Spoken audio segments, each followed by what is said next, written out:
J'ai tenu à ce qu'on aille préparer la pièce sur une plage que j'affectionne parce que j'ai pas mal de souvenirs là-bas, parce que c'est là-bas que j'allais pêcher quand j'étais petit. Il me semblait qu'il y avait un beau rapport entre l'hyper éphémère et l'hyper durable qui je trouvais intéressant à mettre en image.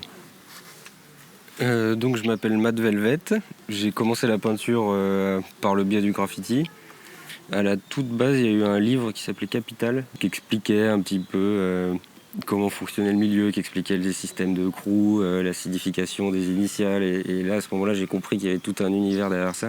Et c'est ça qui m'a vraiment mis le pied à l'étrier. Peindre dans l'espace public, ça permet une relation au public qui est extrêmement directe et d'avoir un retour très immédiat.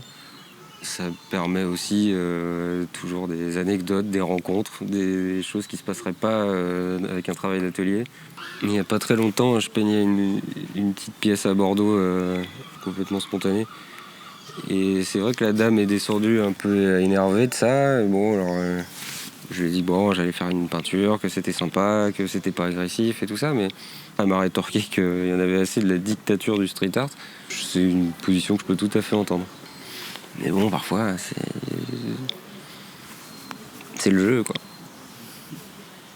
Des bleus un peu outre-mer mélangés avec des jaunes légèrement sucrés, c'est des associations qui m'ont toujours plu. Et avec l'expérience et la pratique de la peinture, je me suis rendu compte que c'était des teintes qui pouvaient exprimer toutes sortes d'ambiances lumineuses, tout en les radicalisant un petit peu. Et donc à force des années, je réduis un petit peu ma palette. Je pense que ça me permet d'être plus efficace dans ma peinture et de prendre plus de plaisir à manier les couleurs, avoir moins d'hésitation aussi. Actuellement, je développe beaucoup de scènes dans des architectures assez indéfinies. On ne sait pas vraiment si elles sont solides, fragiles, en papier, en carton ou en bois. Et je fais évoluer comme ça des personnages qui portent des choses très lourdes, dont on ne sait pas si elles sont réellement très lourdes ou si elles-mêmes sont faites plutôt de papier. Et c'est là où j'essaye d'atteindre une dimension un peu de théâtre dans ce que je fais. Et donc pour court-circuit, je vais aussi explorer cette thématique avec un objet qui est lui-même relativement lourd. Et ce qui m'intéresse là-dedans, c'est que ça vient physiquement dans l'espace public appuyer mon propos sur ces objets qui représentent un certain poids, au sens propre comme au sens figuré. Ça a toujours été plutôt l'objet, l'attachement à l'objet, son utilisation, sa réutilisation, la façon dont il est détourné aussi souvent. Et aujourd'hui, de parler du poids des objets et comme il nous empêche d'accéder à une certaine liberté parfois. C'est quelque chose qui continue de me questionner et je pense que ma peinture c'est un peu une manière d'y répondre à ça. Il y a une espèce de mise en abîme entre l'objet sur lequel je peins et la scène qui sera représentée.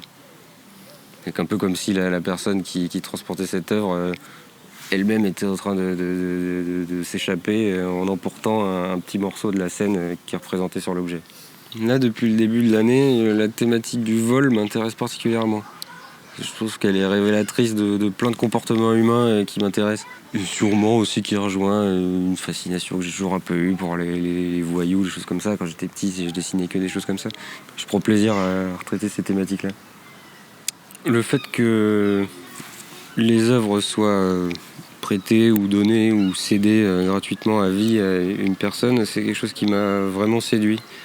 Ça fait vraiment le pont entre justement la galerie et le travail de mur quelque part. C'était pour moi l'occasion de faire une œuvre hybride entre ces deux univers. C'est une œuvre qui doit vivre à l'intérieur et à l'extérieur. Donc ça fait penser les choses d'une manière assez nouvelle et c'est ça qui m'a donné envie d'adhérer au projet.